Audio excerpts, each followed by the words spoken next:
Mi tira mana kata.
băng khual panga hầm sa tê sắc mê muốn nom xin hằng lệ buộc lệ luang hăng khang son tê hồng khoang na sang min u lâu zelin hồng in kê hồng nghe pham sa mi hang tê hồng ni lo hồng e na sang min ngai u dây lan ôi in e na pham la hang u lung in ngil ke hồng khang son tên hang du pan ta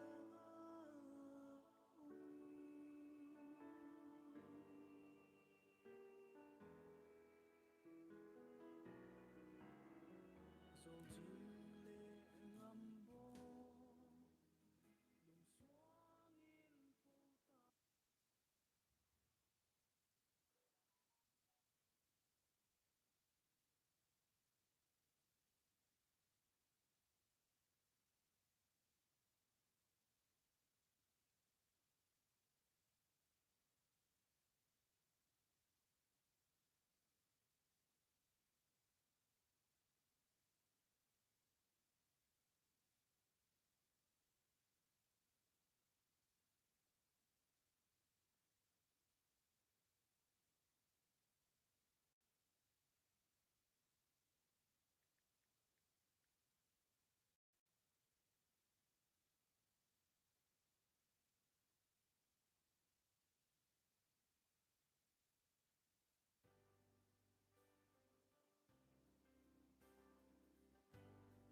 xóa nghìn phố ta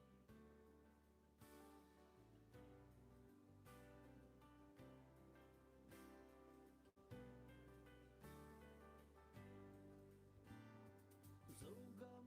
ma dấu lia tiếng tê ô lung ke lâu in băng mi sia lai lam pam sing sa thi lel hang dấu găm u nang hi nai lo Zomi si san su nung zui zel mi igam inam mi le mo sing dang lua din qua ni phal diam upa sat sa hilo mo igam palu nang bolei na suak zong hong hil ke ning ai o Gen thấy chỉ tiếng thoa kinh ma xuân gieo ni hầm đông hà lung chiam về ni dấu mi si san su lung zui gieo ni đi gam inam mi le mo sing dang lua din qua ni phal diam upa sat sa hilo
Hello, hello, hello, hello, hello.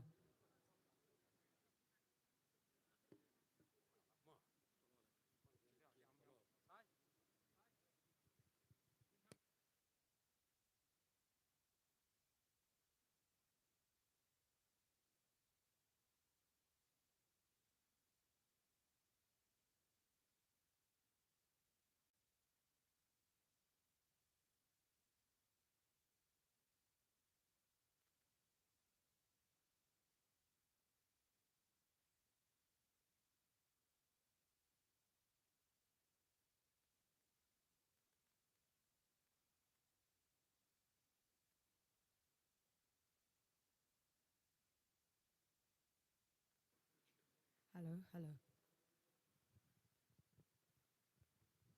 hello, hello. Ole, mi pite hong pai khom ole naute program panuta hiya na om na diu anwam thei pen alem tang pen hong zongun la i program pan to ding I hi na om na ding alem tang pen anwam ti pen hong zongun la i program I pan to ta ding tu ni pu Vungzagin Valte tung tanga candlelight vigil zang dia hong pai khom mi piteng teng na vekuna ZSF sikletang ina chibai kong na buko hi wajang ina mi pite sai na mai ai ke le student body te sai na mai chilowina pu Vungzagin lamte sungte ka hong chial na banguna na hong pai manuna na tungwa lungdam thu ka hong ko masawa hi tu ni I program pai didan khat ve alai tan khong kong simsuk masadinga compare ke ka hiya ke si tombing opening prayer hong nei sakding ina pu ke do hum ahong hidinga abana solo nun moi do sila pan hongom dinga solo hit jang ina speech pu Vungzagin Valte in kwante lama pat ahong hidinga to hit jang ina KSO Jerjanpur wa hit jang ina HSA joint headquarter hong hidinga to zo jang ina speech atop na ding ina ZSF general headquarters hong hidinga hi tuina ihunte ipat na ding ina opening per hong na isak ding pu ke do hum ama asami hi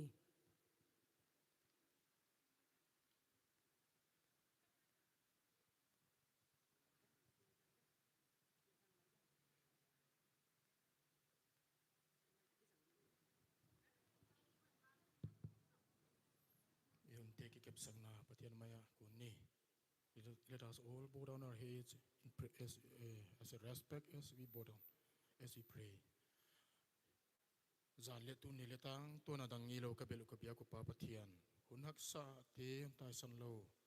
Tu zan tan pa hunoi hun bolsak kapau patian. Nikyang kipakin kipa tu kantun masaw hi. Hun kibichil takato pa yai vai ka somu kapu Vungzagin Valte honom lo san nanunga to pa ama za na piding le ka movement to pa hinjel na ding te ngai to nai na to pa tu zan vai ka somu to pa nang manangom pin lan ye ka thili khem pe to pa nang ma min thu pi nang hi thi na ding le kamabanu to pa lam sang ta ka kapai thi na ding un to pa nang man tu zan ka thil vai som teu hon hing sakin honom pi nong vol zolin chin leng kong thu mo hi ka sep ka bol teu to pa nang man tunglam thili the na tunglam thu pi na to hongom pi in chin kabul ka patu atop tan pha na ka siang thom pi na namakai na ngin hondam tu ka to pe te ku jesu christ min kong thu ma hi amen abana zaila hong isak ding nun moi do sil ama ahun ipengala hi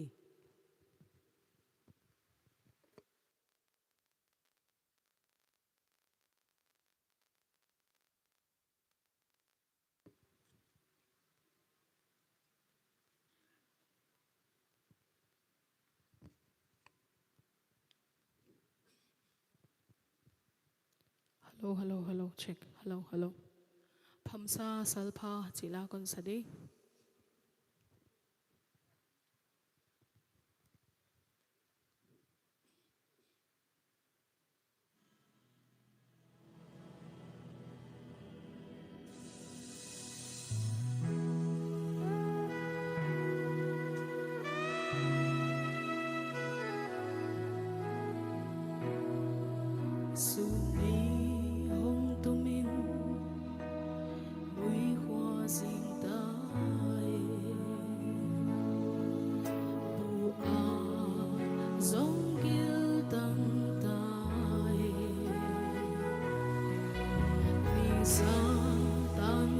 xia lâm dung ta đi nga sơ pa tê kim đại lâu lai sông xa sơ pa za na hồng biên sơ lệ tung xuân đi in zon en ngam lâu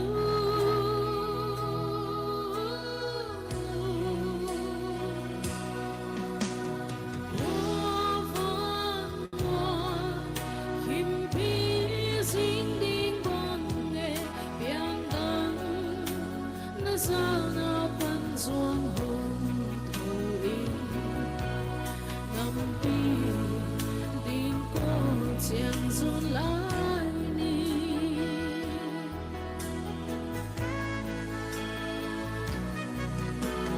sang so bu in anom lâu dâng xiang lâm hong dong về mô e nun đan bèo mu đi vai bằng hồng đô ni hi dòng biển đăng loa sáng e khăm sa sơ pa sa na hồng biang sơ ngâu lệ tung xuân đi in dòng en ngam lâu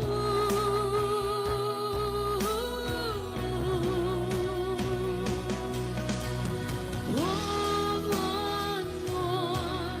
kim pi dinh đinh bằng nghe bian đăng na za na pan zuang hồng thâu in nam pi din ko chiang zun lai ni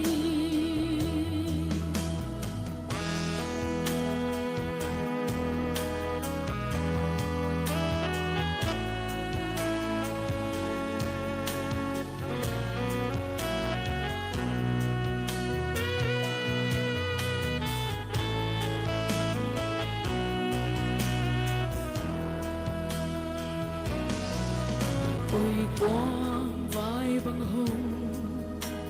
tham na hi hea mô nam pi lung lai phong lúa chia theo na đôi sâm băng y giang na mun nung in lên quan ra khung ta khăm sa sơ pa sa na hồng biang sơ lâu lệ tung xuân đi in dòng en ngam lâu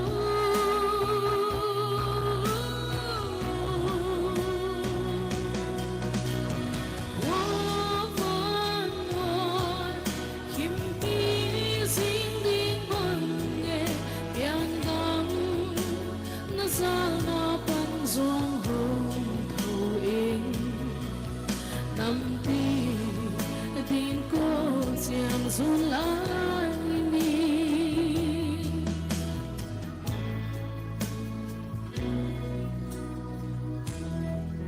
kakipake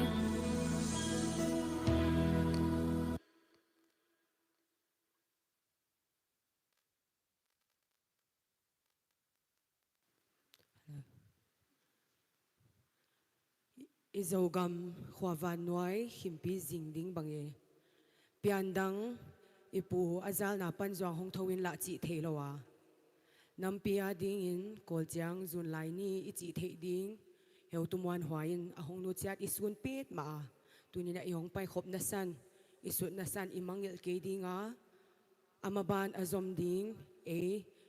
zogama om zomi te hi chi imangil ke ding china ka hong gen wa ma hi abana ihun ahong lading ina pu Vungzagin Valte le ain kwan lamte amau akiging bang bangu speech hong nei ding ina amau isamahi.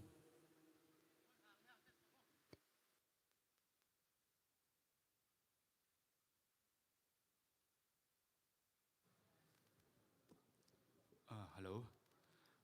Tu zan hunin hi chi za kapau nit pia hong kal swan te kamu chang in hi ki pak pen ma in biangin ki tui bang hong luang de ka no te tung le pathian tungin ki pa thu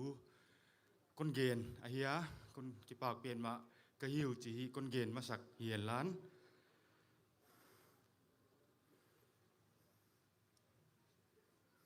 tunin to pa a hoya to pa hoi in tele chi hi kalung simin oma e kalung simin la khat hong lang ma i to pa hoi hi to pa lian hi lung khamunin amanon huwa chi hi kalung simin hong lang ma ya tu zanin hi kowin kwan bangma hi lo na zen pin hi no te jakin hi kapa hi salpha min non tam sakwa no te jakin kapa tu nung jangin le hi idei te ingai te inei the jangin ni kapa salpha hon vui sak din ai ja kun na tungun ki pa thu kon ge na hi kapan hi adam lai le asi tan pha in hi student organization hoi pp nei teu hi angai na pen ma tu zan hunin hi program bang hong sai pi adiakin zsf a heu tu te bang hi kapa ngai na ble kapan muan le thu to ta nei gi ge ja kin no te tunga ki pa thu kapan omnon ke ma le ki pa thu kon gen tha ka hi banin zsf nung thap te ke so le he se ti te bang le kapan sikle tangin ki pa thu kon gen na hiya tunin kapan akisukhak khinungini khwa athei lain hi apuang nat ma honggen gi ge hi adia ken tu zanin ka driver pau bang lungsimin honglang ma banin hi kapan ka driver pau le hi wai zo changin a lungsim phonga thei ma i kana cham te khak te la ka hi kapan adia kin i yei me te gal jakin hi ana thuak kha i wai nu me wak tanga om sak deu bang kapan again changin ama lumna tunga lum himale hi ami tui banga pota banin unawa tua unaw pi mama unaw mara i david trek bang hi kapan hi alung sima phok pen ma hi amana ngai to chele kap gi ge hi ti kon gen thakaya banin ila sa siam ma u i pa mai asang ma kapan again gi ge la sa siam mang boy ala le de mama ala phwa te bang le kapan alung sima phokin ala bang angaya on ki sukha nung bang in le hi tv bang in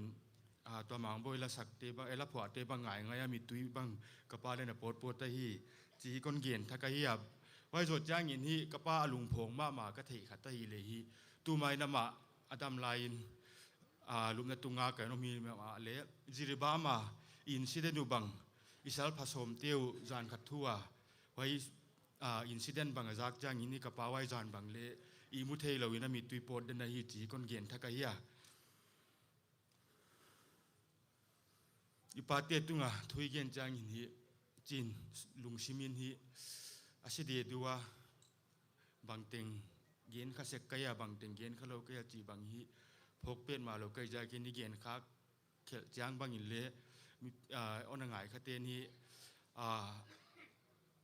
alung sima i tu lai tak bang mam thei lo di himai no tidani no na koi do no thei siam du chi kon ngeta ya kapan hi pm pa hongjin dekin hi atak sama ma in hi avam uta himalaya ma hi waya official le security khau ma di ai jakin hi kapa kyangin hi ama la ho thelo de in hi kapa kyangin pa pm pa ke bang na gen uta september 13 ni kumai ya hongo hi pm pa i wai nin hi ano dek ni mai ni kapa kyangin alup de kwanin pa jingcha pm pa hongo di chi thoma i bang na genu ta ka chi chan hi kapan agenu teng kha i on gena wai pan sanin hi ya dio letter pen hi ki khut ma i hoya peace ground na pm pa พวกดินฮีเกยขุดมาปะปียกะฮีจีกะเกนะฮีตัวนี้ตันินเลฮีอาศิมาตันินฮีกะปานะลุงกุลกีเกฮีเลฮีตัว UPF เลเกโนเตโตกไปเลเปลี่ยนฮีสุบุจินเตนางอินฮีกะปานอลุงกุลเปลี่ยนเปนะฮี political solution อมเทนางอินฮีกิเดดันโลวาขัดไตไปขบเทว่า political solution UPF เลเกโนเต solution เป็นอมเทมาเลจีกะปาลุงกุลละฮี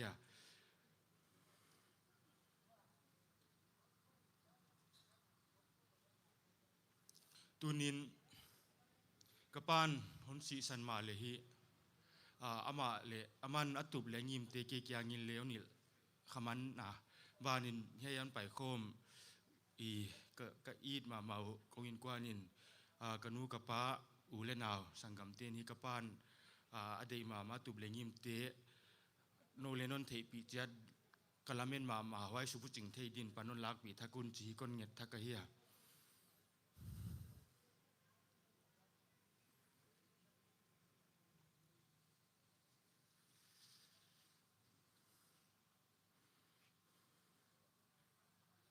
ตูนิน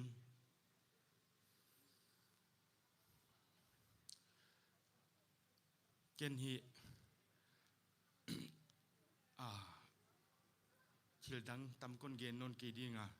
กะปาลงตุบเลยกะปาอีกามินามาดีฮีนะลงตุบเตฮีตูนินไปคอมเตนฮอนหมัวสวาปิวลานนสุบุจิงสกุล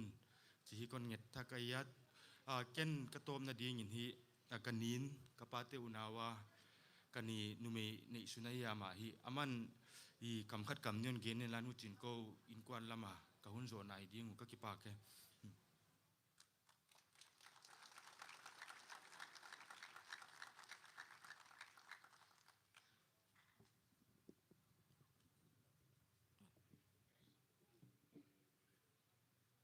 ะลุงกุลขาเฮ็ดเหลากะไงตัวนาเลโปดขาเฮ็ดเหลาหิมะเลตุนินเฮียบังหุนักซาลุงจินหวยหุนักซาไหลตะกะมีเฮียอิจาละกะกะอูตุงโตนากิปะทูเกนเทนดิหุลเลมจางนนโบลสักคักเจียกุนะกิปะหวยกะสมามาตุเนียอบิกตะกะZSF เตมาไกนาเล KSO HSAT มาไกนาหวยฮดนันวายาเฮียบังหุนหอยตักมุเทกะฮีจิกะกิเทียหวยจะกินกิปะหวยกะสมะมาเมาตุงะกิปะทูกะเกนาเฮียบังหุนองจัดปีบูเลนาวนุงักตังวาลหงไปโคมเฮียจะโจใจเตคนมัวกะลุงมัวงาขมวนหวยกะสมะมาหวยจะกินนับเวกุนะกะอูมินินะจิบายกะฮอนบุกอะฮีตุนินกะดำสุงินะเฮียบังหุนเฮียบังหุนหักษาฮีกะดำสุงามังนอนเหล่าดิ้งหุนอะฮียปอยฮีกะสมะมาฮิเลเลงตุนีบังกะไงตัวมกจิของอากิเกนคักเจียงาเลงอีดีบังก็ไม่หุจิบังมุนาฮีตุนินกะโอตุนิตากละมินะนุเซียไปเฮเดียกะกิสักลายนะกะดีปะวดมาเกนดีตัวนะอมเฮ็ดเกียกะดีปะวดอะฮีฮิมาเลตุนีนะเฮวตุเตไวโฮมเสียมนาเลมเกลเสียมนาเจียกินะcandle light chỉ te khong hi vigil chỉ te khong hong dok amin te hong dok kin hi ka kha amwang ma hiain candle na awang na ka uwa dia hiai mok om na thom hau huai tak vot tak sunga awang na te alum na te tan ding ina lum sak ding ina tu ni na u naw sin lai naw pang tia ki patina de sang na sang tak nan ne yu hi chi ka the ina khamon hoi ka sa ka lung sima ka di vot ma te a hulum sang ma hoi je kina na tungwa ki pa thu ka hon ge na hi หัวหน้าตัวนี้นะเฮียบังกะอูสัลพาจีดิงกิโลบตะกะกัลเตสวานาฮิจิบังหุ่นหอยตักนนเปียกุฮิมันพากะสมะมาตัวนี้เฮียตัวนี้เฮียอากิงเป็นตัวด้านหนาได้เล็กกะอูสัลพาตุงบานเหล่าดีงฮีไว้จะกินะตัวนี้ห้องไปโคมเตสินหลายเตตัวหลายเตโนเตทหารนาโนเตปัลลังนะเจียกินะตุนินกะอูสัลพัตักตักหงสวาอามันไออินมาอากามาดีอันน้ำเตียดีงวัลโซลนะหงตุนเทนะดีงินะหมอปองนะโนเตเลเอเตเลตุเนียหงไปโคมเทเตนักปีตะกินะเฮียสัลพาหินะดีกิงาฮีอามันหินนาอเปียหินนาอเปหินตาตุนีนะนุงทัวปอยโมนุงซุนปอยโมฮีจีตุนีนะทักินเทเลหังดิหวยกษาตุนินกะอิน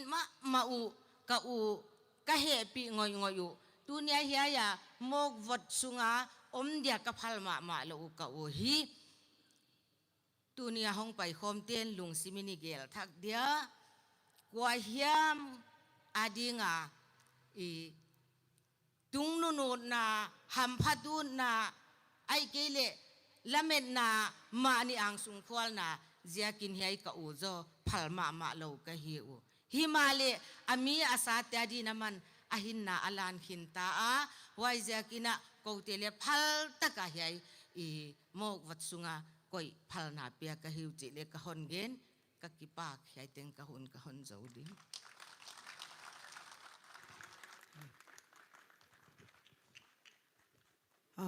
ปูวงจะกินวัลเตเอเมเลอีเฮาตุมวันหอยวุอีสัลพาวอามินอิซักไลตะกินะอามาเฮาตุมวันหอยหงสวะเทนะดิงโจกัมโจมีอิตะกาหงอมเทนะดิงนะอันนู้นอันนั้น support กีเก behind the scenes มาอันนั้นอมกีเกอามาพวกนั้นจะอาทิลตัวที่อันนั้นปุ่นนะปันปีไงนะอันนั้นปันปีอันนั้นตัวโซนกีเกอลังปังไอฮิเกเลsupport zolo zomi te ma yom sungina zong anung ana thwap gi gi a hi pu Vungzagin Valte in kwanti tunga ama za tak na sangpin ipyak za zaina tunita kina ama le sungte zong za tak na sangpin zomi mina ipya a hi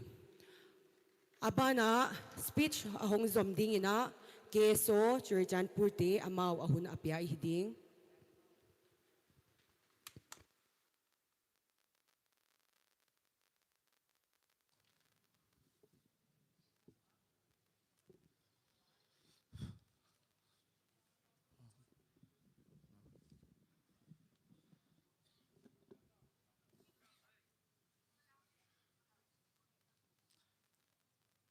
ama sapianin tu zana pu Vungzagin Valte ngai na lusun dinga hung khom che te cheng ke so chuchan purminin kaza naw le ngai na naw salam ko hun piu na hi speech chom cha kong ki prepare English a hun nei katin dear friends and families, we are gathered here today with a heavy heart to pay our utmost respect and homage to a truly wonderful, remarkable and distinguished person, Pagin Valte, whose dedication toward his people was unmatched by any one of us here today. We give our utmost respect to the departed soul who died a martyr's death. We give for he was on the line of duty for his people and his community when the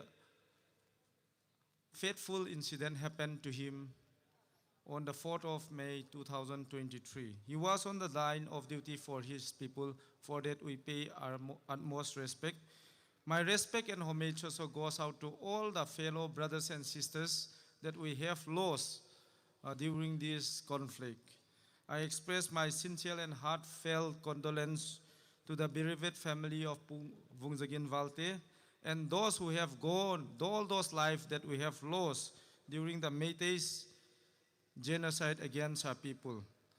Our demand for separate administration is deeply rooted in the fact that even our legislature, our representative, A lawmaker from the state is not safe in the state capital itself. So with this, we always will keep our demand for separate administration in the form of union territory with legislature burning. Therefore, we shall continue our fight for UT with legislature, as Pu Vungzagin also have written to the Prime Minister. As long as memories of Pu Vungzagin Valte and the lives that we have lost to the Métis remain in our heart. Though I am deeply saddened by the fact that we have Pu Vungzagin Valte has left us, and it has left us. He was a beacon of hope to many of us. We will always cherish his memory and the memories that we share with him. His sacrifice and what he has taught us will continue to impact our community, our lives, our society, and our political future in the days to come. And he will never be forgotten. Tangnilama Goswan, naupa Goswanin, a speech kanangaya kapa, mipi adinga anaki pedok, mipi adinga tihin, alung hi mipi kuta kapedok hi. It is very inspiring, and then it shows the fact that Pu Vungzagin Valte, his sacrifice, and his family continue to serve our people well. I would like to appreciate them all for this. Our dreams for separate administration in the form of union territory with legislatures will live on as long as we cherish the memories of Pu Vungzagin Valte. And tonight, I request everyone present here today to cherish the memories of Pu Vungzagin Valte. While the world will feel dimmer, emptier without Pu Vungzagin, we will find comfort in the memories that we have shared with him, and in the fact that he has fought the good fight for our people until his last breath. To the family, I extended my deepest condolence. May his soul rest in peace, dear Pagin. You will always be remembered in our hearts. And also, I would like to add a few things that I am very much happy about. It is a wide knowledge, that a knowledge of everyone that Imphal apat lampi hun ho ding ti offer tam takana move in Manipur government apat hilale they prefer to bring the dead body from Aizawl, going through all his constituency. This shows the fact that the families are dedicated toward their people. So I will once again extend our deep appreciation toward that. And as a KSO, we will continue to stand for what Pu Vungzagin stood for. That is his community, his people, and our demand for separate administration in the form of union territory, which is pasted right here. We are looking for a political solution. KSO will stand with Pu Vungzagin Valte, his ideology, his family, and his legacy. Thank you, everyone.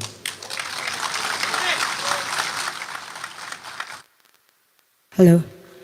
Thank you, Keso Churchanpur. Aba na akong zomding ina, HSC, Joint Headquarter te, ahon ipiyahi.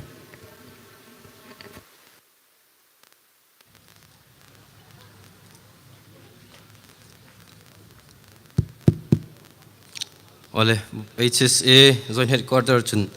Pu Vungzagin Valte thina chung tuahin. Kansun tak jeta, asung le kuhai, pathinin tlamungin puijing sinti chukan trong try na ani pasal tha meitei builein ei mitam takin thina ei tukta eni tlang mi hain chulaya eni laya thina an tuk hunahin lungrul takin ei theya amiruk chu harsat na rin na ahung no pha lehin ei karahin rineu ne lakhin eni karahin ei chawnok laka chulai chun Thile room khata damle tlang khata ti hi vong jing dingin vaijana fe khom hai ka juk fil tharchem ni ro se atom na taka dingin Pu Valte family hai harsat na rin beidong na tam tak antuk ding ti khamai I khita I afe khom hai po hin etong try na losan lak dingin ti chu fil na kong si mane pu Valte itlamung takin chosin la amak san family hai khum pathinin umpui jing rose kalomi. Thank you, HSC Joint Headquarter. Abana hong zomding ina iza tak mawahi volunteer sumle pailo hetlowa ikotang kim pidya ki pehyahi CVDFT amahun ipyahi.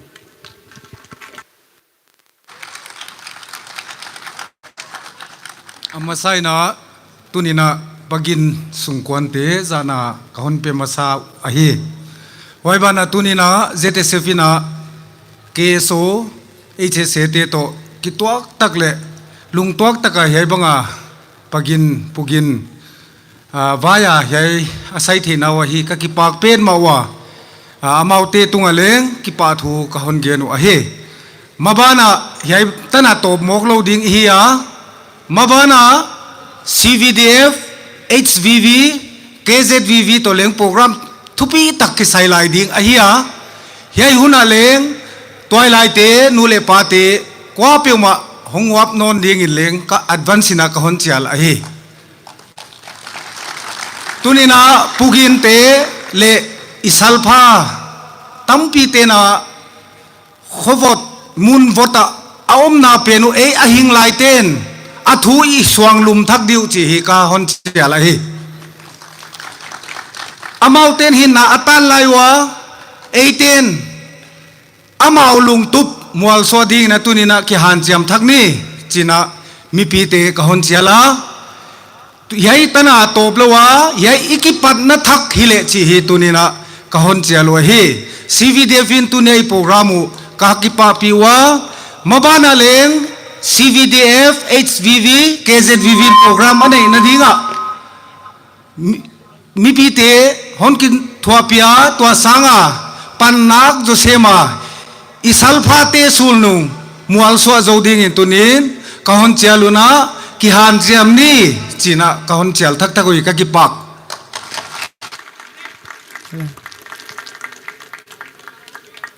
CVDF ti tunga ikipaka ilunga dama namoto omzil bangina hatun la hong hang zilun jina na zomi pitin tha ka hong piawa hi abana hong zomding ina ZSF General Headquarter te ahuni peding.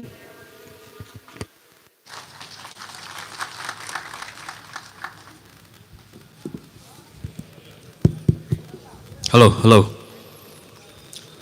Ama sa penina hun hoile hun man pha hun pia ibiak ba pathian ke kipa thu ka gen masahi wana isalpha tampite laka adiaka elected representative Vungzagin Valte a family tena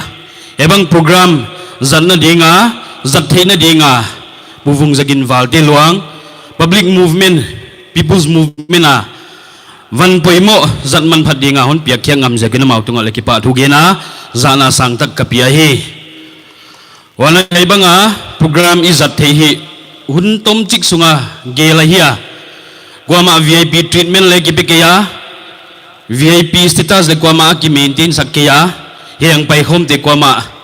ina tunna diu hiala ka hi hoila ka hi chi le kwama piak tomon kinai kia mani lem chan bang jada pai hiya ya hi thu pi ga sa iki piak zona hi ka chia mi pi te yung pai khom ting ting zana kon pia hi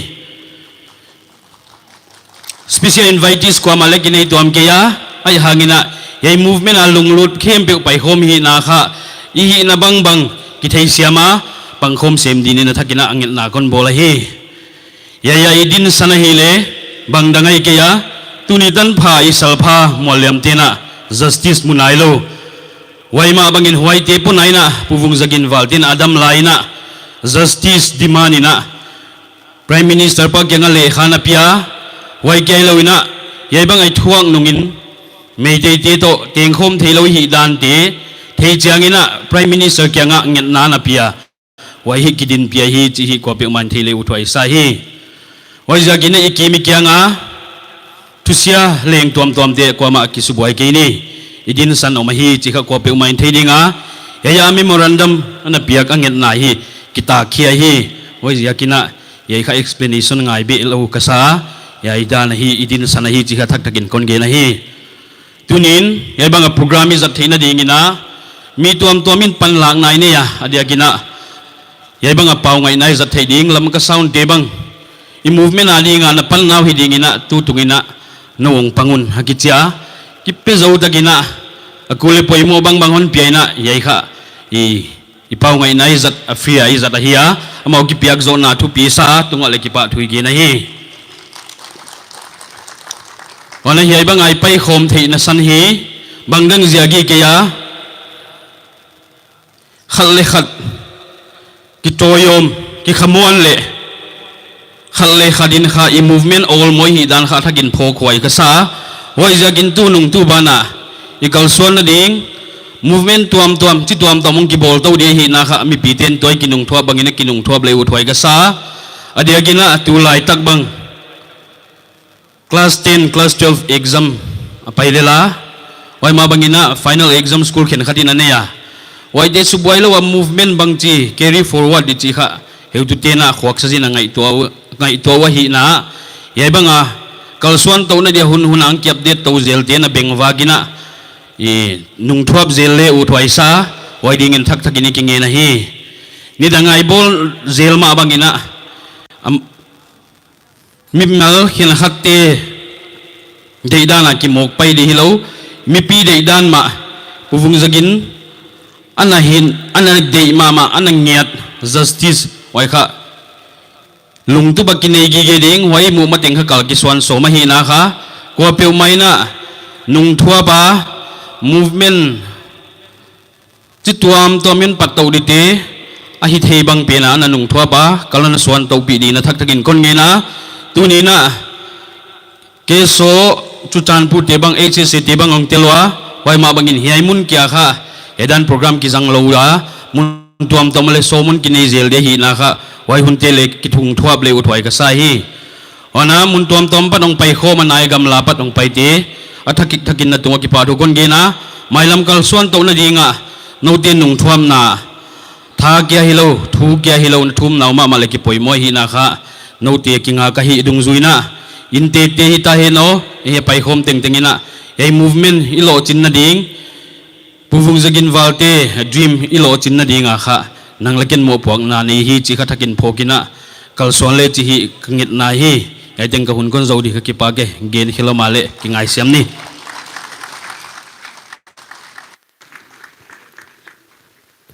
tunia za tang na pia kwa hi Vungzagin Valte amana na gen gi ana gen de Zomi in ka pianga Zomi ka hiya Zomi ka sidinga chi ma bangina e sunga student body imau ahongkai Zomi Student Federation te Zomi ai tak Zomi a sipi ngamdi makai heu tu student body ahong pia ibyak pa pasian tunga lungdam thui ko amau song za tang na sang pin ipia hi chilum to val akisapuna hong val pia lungdo ai taka do ngai akisap na hong do pia lungsim pi ching taka upa hi na la siama lungdwai taka ma hong kai manuna tuni tan Zomi te peace loving community hi cha hong ki thina zong amau tunga contribution lian pi ta ko ma hi manina tuni ta kina yemele pu iza na hun iza to kitwa kina ZSF te zong I hautu teu I makai teu zong za tak na sang pin ipia hi mabana zong e anung zui te Zomi pi te na anung thwab zelina hoi takina I makai teu nung thwapina anung zui zel le hang china tha ka hong pen wa ma hi abana candle lighting hita candle lighting ahong makai ding ahong piding ina puthang zama ngai te ama hun ipia hi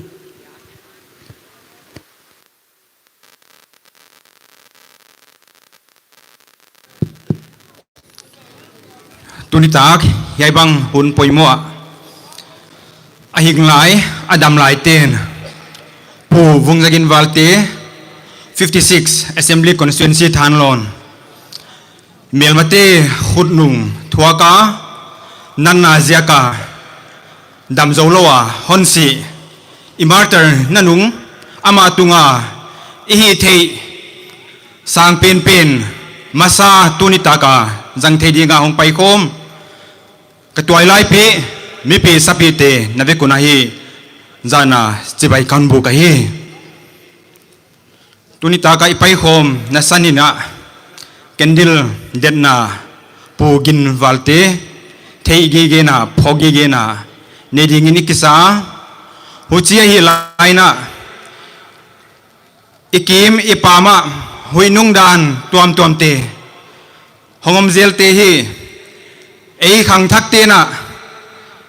ikingai tua iphok thaka hun paisai na 3 bills 2015 na itua kwa huaya suak ta towina paizom to ikisak laina covid-19 iputowa covid-19 akipan suak ta dana pathian han na ziakina omto ikisak laina hiai boina khuk pi khat mei 3 iputo nonwa nasatakina abulamina ipangtowa akim chiang tana hong ol hiai danina omto male hiai huna hi isangam nu isangam pa iu inaw tampi takte sina han mualte hon liam sana liam le bai te hon tua sanwa amauten justice munai loi hi che hi phok thak leng chi hi hoi zakina anuam sa avwal khenga midang to kitong to a kichou to dinga om thei hilo hi chi ki phok thak ding na tu ni na kathugen hiai mun aza tele mabana media anaza lai ding te ting ngen na ka hon bol a hi hwana hiaya tu ni takina pugin valte na September ni som le thum sang ni le som ni le ngai na Prime Minister Narendra Modi kianga lekha apia khi ithei thak dinga a best wish le a last wish ei singtang mi ei zoswan te dinga anget ade pen hi su group le MLA te ki thutuana a UT with legislature a hi a huana liam le bai na si na le man na tua khate teng hi NIA CBI case register am hoi tung to na justice piak ding chai hoi zakina hi yaitan itun mazo lam haina lampia holsan keni chi tuni takina kaun gen thak a hi tuna kendil denna nei dinga heu tu pa swan boy valte ama hi in kon lama kipan kaun chel dinga helma hong pai dina wana sepi student organization akipan ZSF General Quarters heu tu te wana keso akipan heu tu te le HSC akipan heu tu te hia ka taklam vola hongki vol dingwa tuni taka i program hun bang tan hiam i movement vai ai kele i demand vai waglo him hua jing ma banga om pen hi tuni i program pansani na hi i ka wag thak dinga pu goswan valte pu vungzagin tapa ina hi meisel kha student organization khat khir khata china ahon petau dinga hiai student organization heu tu tia kipanina mi pite na ina la to dinga i kendil te hi mi pite na i det the dingina i asar te na ahong pe dingwa hoi kal ina hi la siam te na hiai i det hun sung hi la hong sa dingu chidan pai ding dan hi tuna hun isang di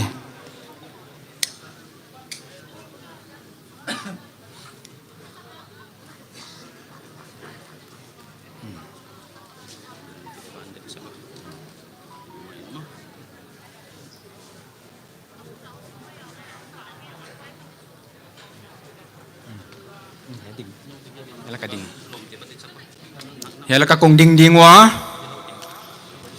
abana ana nunga om te hi mi pite na he tak lampanga ana zol son ding na ingena wai kali na hi artist ina la hong sa dingina ama hunipiam ama sak zo hi kote hun zona hidinga hi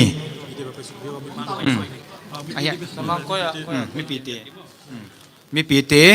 student organization heu tu tena on pedinga hiaina etsak a symbolic a hi lehi inkwan pagin vungzagin valtena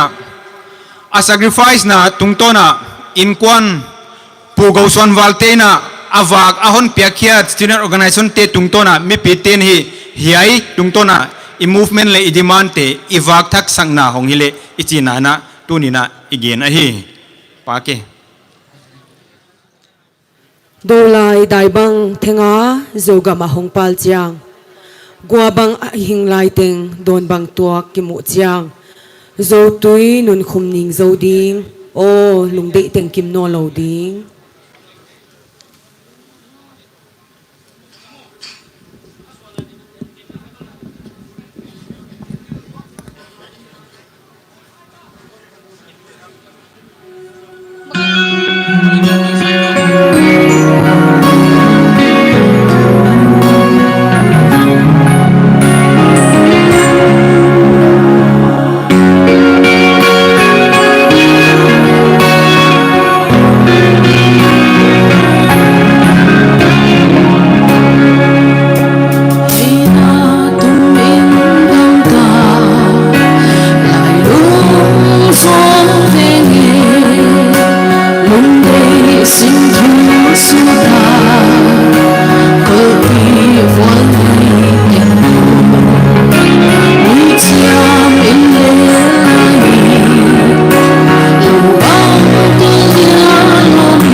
pi te candle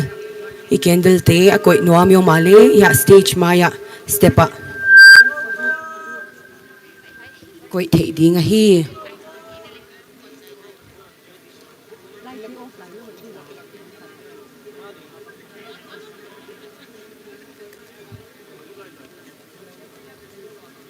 olo lina I koi ding olo lina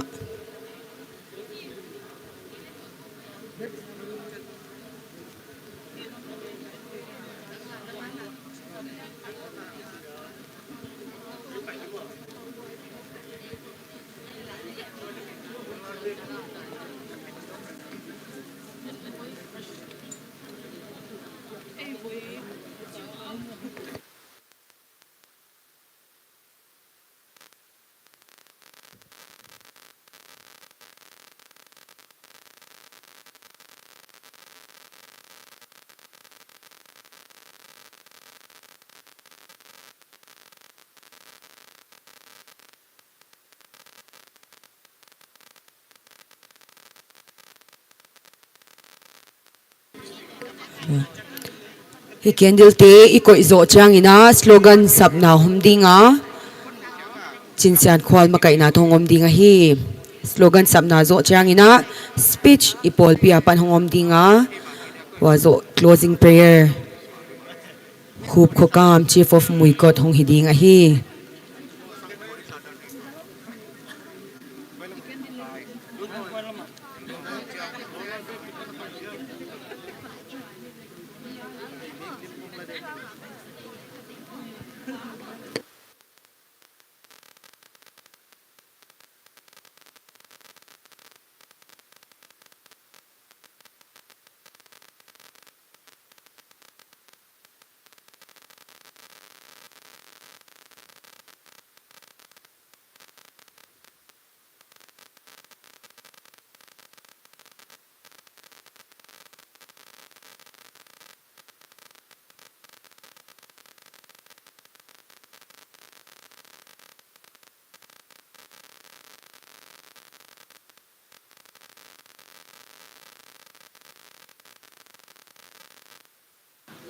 mi pi te I candle ko zo chang ina idin na cha ta ina ding kik dinga I program mo be nai lawa hiya in laman in pai nai ke dinga slogan sap na jong hongom ding speech thutom gen na ipot pi wa pan jong hongom lai ding a hi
Valte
Tuna abana ipaidinga slogan samna hong makaiding pu jinsan kwal asamihi.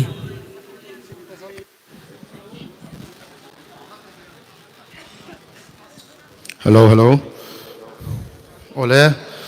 Slogan sabna ini dinga ya dunga kitang ma bangina salpa pu Vungzagin Valte de ina bangina slogan sabna kini dinga hi. No UT kong chi changina no race nong chi dingwa we demand kong chi changina justice chi dinga wa bana tu ni tana investigation bangma pai nai lo CBI ten jong bangma sem nai lo hi manina about it tunga jong lungkim lo na lak nai na CBI kong chi changina down nong chi dingwa wa kit changina our land kong chi changina our rights nong chi dingu hi ikimanu ya le mi pite ikimanu ya le manmo okay ipanuole no yuti kavela no yuti ikut tatak lama tung lama no race ole no yuti no yuti no yuti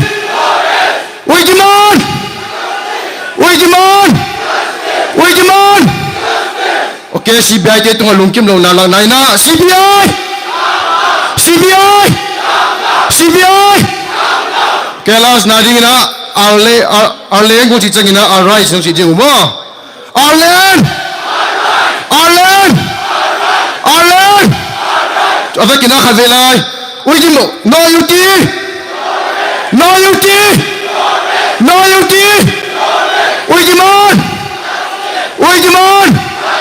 uy demand CBI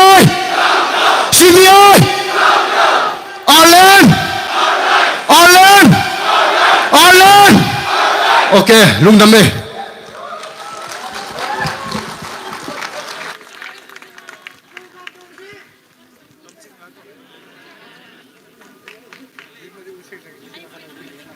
Tatakong pia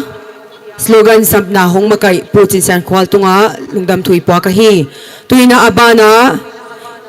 igu piwahi ipol pia panina speech ingai heading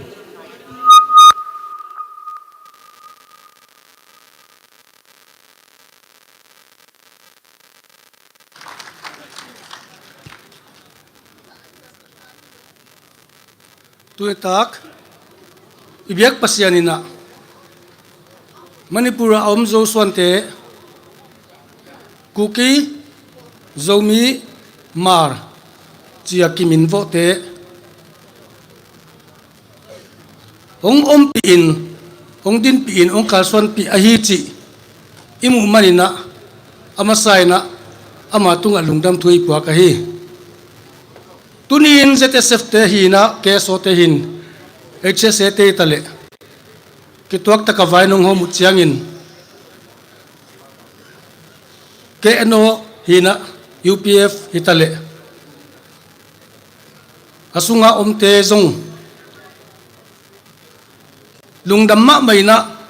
kalswan dan ahoy ding ngai sunna ong kipethizer ay manin napita kinano te tunga lungdam thu kong puaku ai tunia pu Vungzagin Valte MLA le ex-minister Mulkim White taka state sponsor Meite radical tena dai pama apai mayu asidinga nusiatu pasyan happy na hanga kipokete a kien kol the yakum ni le langwal bang ikien kol khit nungina athok na te thok zu non lowina ong si sana tupin nagam ong lusiat santa a martir ahi ichilo thekeya ngaliam salpha ahi chi ipuang ahi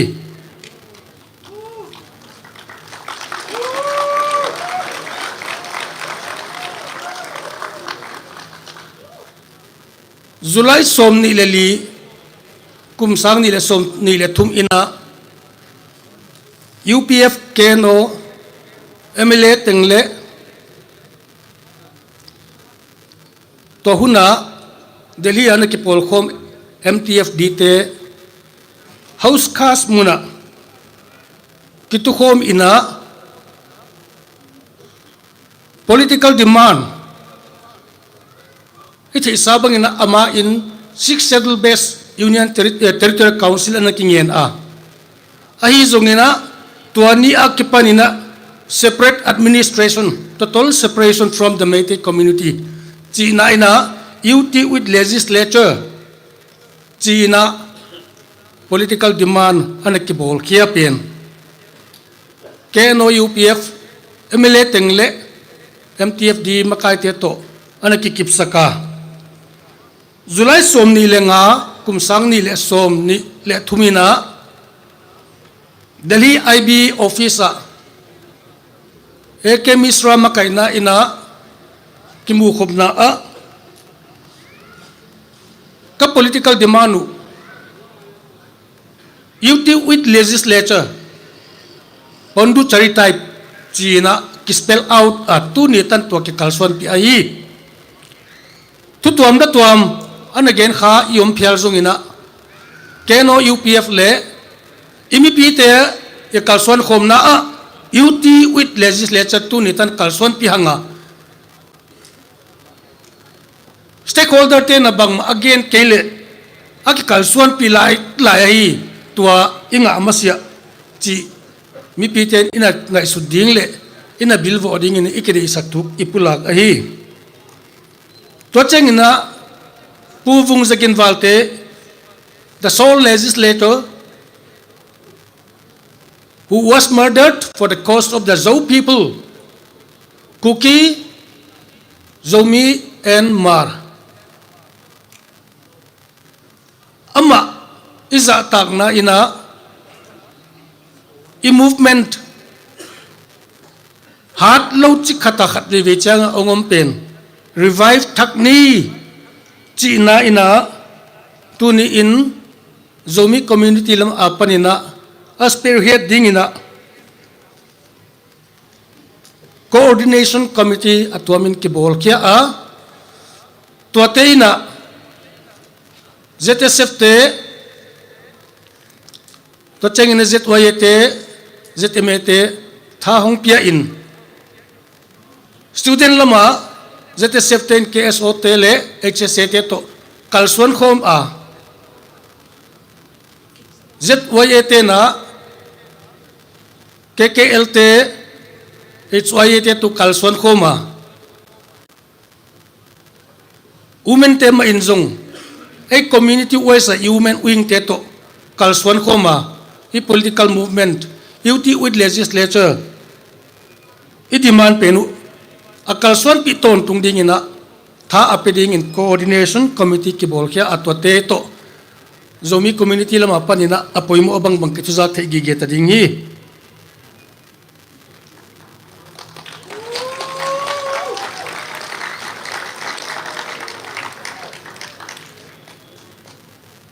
pu Vungzagin Valte ina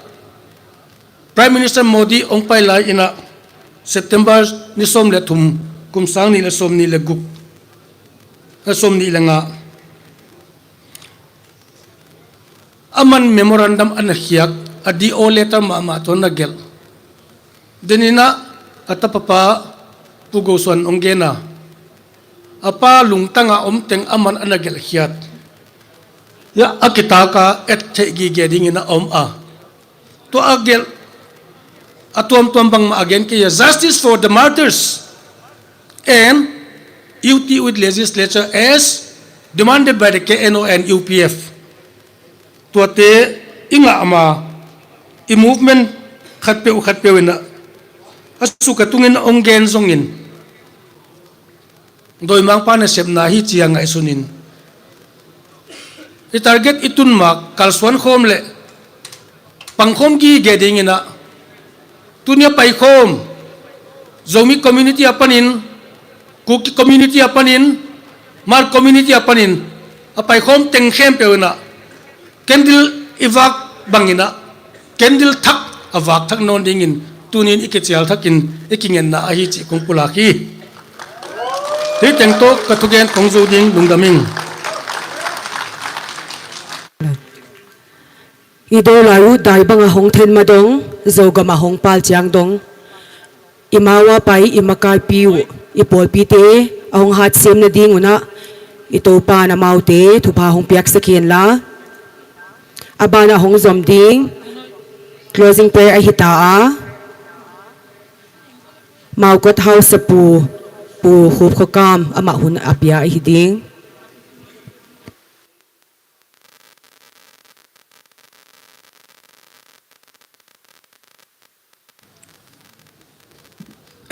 nếu chắc khát gạ sinh cái tê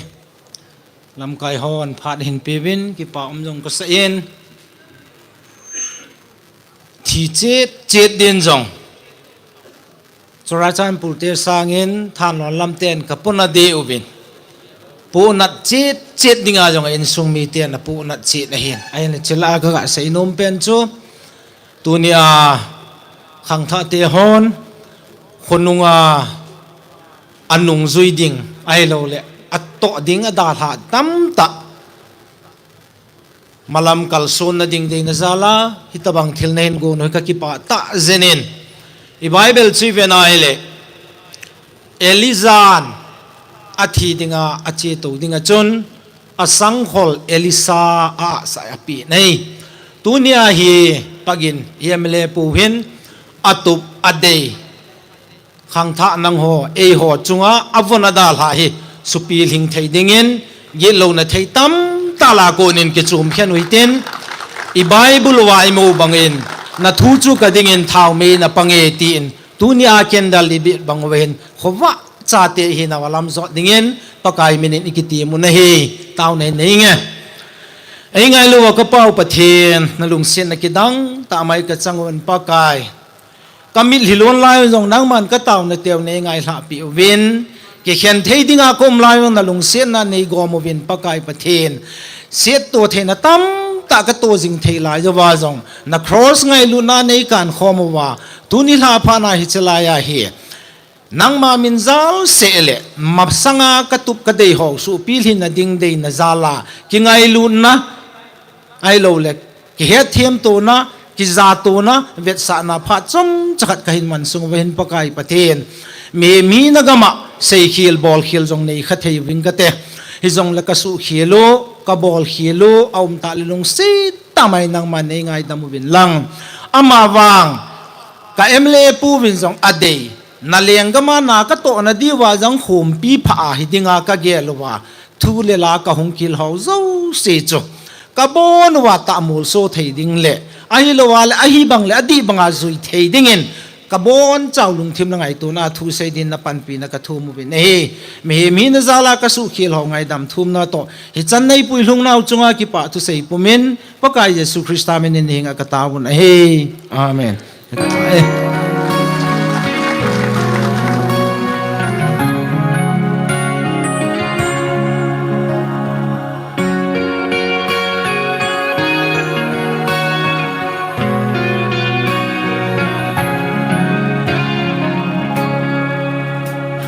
ano tua thun nan nei mau có thao sai rồi nó mùi có thao sai chỉ kiến thật hay Hãy subscribe cho kênh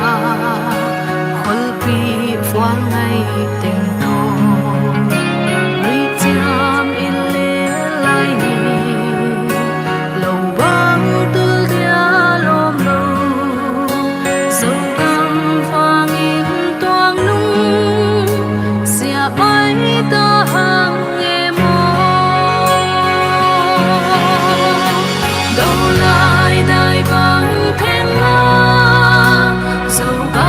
để không bỏ lỡ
tôi nun khum ning dâu đi ô lung gây tiếng kim nó lâu đi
Eh, tulah su sengai no lo Zomi kalau mo.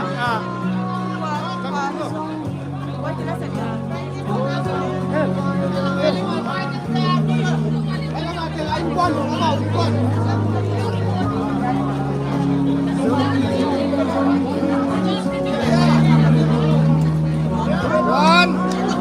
ini balik.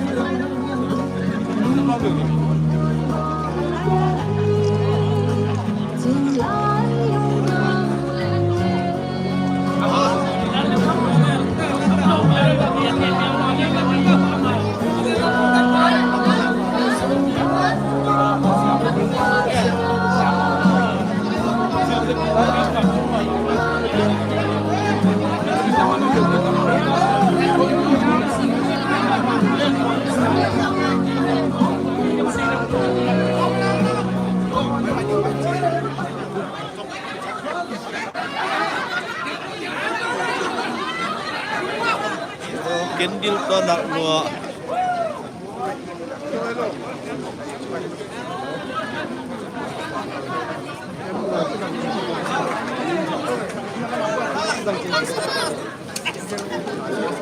Ada ide status ah.